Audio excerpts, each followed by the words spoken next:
Bonsoir Cécile Reclor. Bonsoir. Vous êtes porte-parole d'Empruntis, courtier en crédit immobilier. Et alors vous nous dévoilez ce soir cette enquête faite avec Se Loger sur ce qu'on appelle les vrais prix de l'immobilier. Vous allez nous dire ce que c'est. Première constatation, quand on veut acheter, il ne suffit plus de juste regarder le prix au mètre carré, ce qu'on fait tous. Non, vous nous dites en fait plein d'autres critères entrent en jeu et ça peut rendre l'addition sacrément salée. Oui, ça fait une vraie différence, Mélanie, puisque en fait, le prix de l'immobilier va représenter en fait 70% dans votre enveloppe globale d'achat. Ce qu'on ne regarde pas, c'est le coût du crédit, le coût de l'assurance, ce qu'on appelle les frais annexes, c'est-à-dire les frais de notaire, les frais de garantie de votre crédit et la taxe foncière. Et tout ça va peser pour 30% dans votre enveloppe globale. Oui, vous dites en fait le prix du mètre carré, c'est seulement la partie émergée de l'iceberg. Oui, effectivement, on a tendance à regarder celui-là parce que quand on va regarder les petites annonces, c'est là-dessus qu'on va se focuser. Mais c'est ce qu'on voit d'ailleurs dans les petites annonces. C'est ce qui est affiché, mais si vous avez besoin de vous financer à crédit et de prendre une assurance emprunteur, ce qui est le cas de quasiment tous les acheteurs, et si vous avez acheté un bien, vous avez la taxe foncière, et si vous achetez un bien, vous avez ce qu'on appelle les frais de notaire. Alors c'est un terme impropre, en fait, ça s'appelle des droits de mutation à titre onéreux. Ça veut dire les taxes locales que vous allez payer pour devenir propriétaire. Et donc en fait, ça, on se rend compte dans votre étude que bien ça va plomber ou gonfler le prix de l'achat du logement. Ces frais qu'on peut appeler les frais contraints, les frais inévitables, ils ont augmenté, regardez ce chiffre, de 11% en 6 ans. Alors, vous nous avez parlé des frais de notaire. Est-ce qu'il y a un frais particulièrement qui a flambé et qui fait que ça fait envoler l'addition? Alors, vous avez la taxe foncière en fonction des villes qui a pu fortement augmenter, puisque en 2015, on avait des droits de mutation, donc des frais de notaire qui étaient limités à 3,8% dans un grand nombre de départements. Ouais. Il devait y avoir une petite augmentation qui ne devait pas être pérenne, et puis en 2015, elle a été actée comme pérenne. Donc, effectivement, les frais de notaire ont augmenté. Et puis, quand vous avez les prix de l'immobilier qui augmentent, en fait, c'est toute l'addition qui augmente parce que du coup, votre crédit va devoir être plus important, donc vos frais de garantie sont plus importants. Votre crédit peut vous coûter plus cher. Alors, on a de la chance aujourd'hui, c'est pas le cas en matière de taux, mais du coup, l'ensemble des frais qui sont liés à votre achat immobilier vont augmenter en parallèle des prix de l'immobilier. Alors, justement, si on entre dans le détail, vous avez fait un top 3, notamment des villes où ça augmente le plus. Donc, vous avez pris en compte le prix de la surface, mais également tous ces frais réels dont on a parlé. Ça donne le vrai prix de l'immobilier. Alors, regardez cette carte. Voilà, les villes qui augmentent le plus, c'est Angers, Bordeaux et Nantes. Là, on est autour de 30% d'augmentation des villes principalement à l'ouest.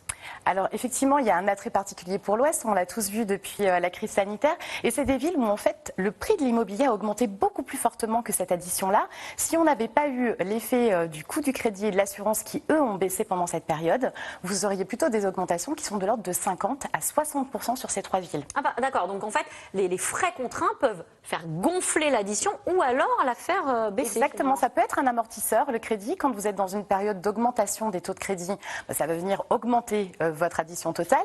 Mais depuis 6 ans, on a constaté une baisse des taux de crédit non-stop. Et ça va jouer comme un amortisseur dans ces grandes villes-là. Ça va même pouvoir favoriser certaines où les prix de l'immobilier n'augmentent pas. Alors justement, j'ai repéré ce top 3 des villes dont les prix baissent le plus. Et alors là, on est sur Perpignan, Toulon et Le Havre. Principalement des villes du Sud, en tout cas pour Perpignan et Toulon, le Sud des plus à la mode. Alors, dans ces deux villes, Perpignan et Toulon, on a de la chance, on a des prix de l'immobilier qui ont augmenté, mais de façon peu significative, 2% à Toulon et 7% pas à Perpignan, mais du coup au Havre. Ouais.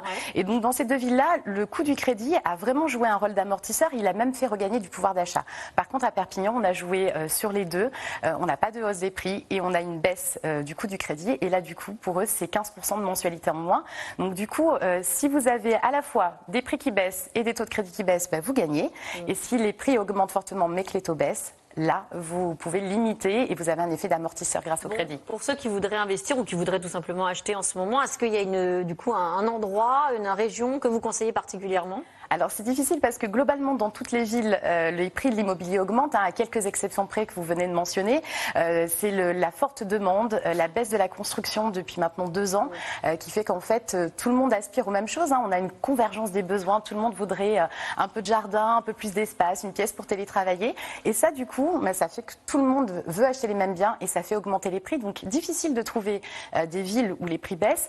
On va peut-être en trouver dans les périphéries des grandes villes où là on a eu une une demande qui a été moins soutenue les dernières années, qui commence à l'être fortement. On prendra par exemple Mérignac, près de Bordeaux, où là, vous avez une envolée des prix qui est beaucoup plus faible que sur Bordeaux même. Et ce fameux exode urbain dû à la crise sanitaire, ça s'est vérifié ou ça a été finalement une sorte de fantasme dont on a tous parlé mais qui ne s'est pas concrétisé? Alors c'est un difficile exercice à concrétiser parce que quand vous partez comme ça pour ailleurs, il faut conserver votre emploi. La banque sera extrêmement regardante au fait que vous ayez du télétravail dans votre contrat de travail et que donc vous puissiez partir loin et ne revenir que sur la ville où vous travaillez 1 ou 2 jours par semaine. Donc c'est pas très simple en termes de situation de famille. Délocaliser les enfants, c'est pas toujours simple quand on a les grands-parents à proximité. Donc oui, il y a eu un petit exode, plutôt vers l'ouest. Oui. Effectivement, on l'a vu dans les prix, les villes de l'ouest ont fortement augmenté.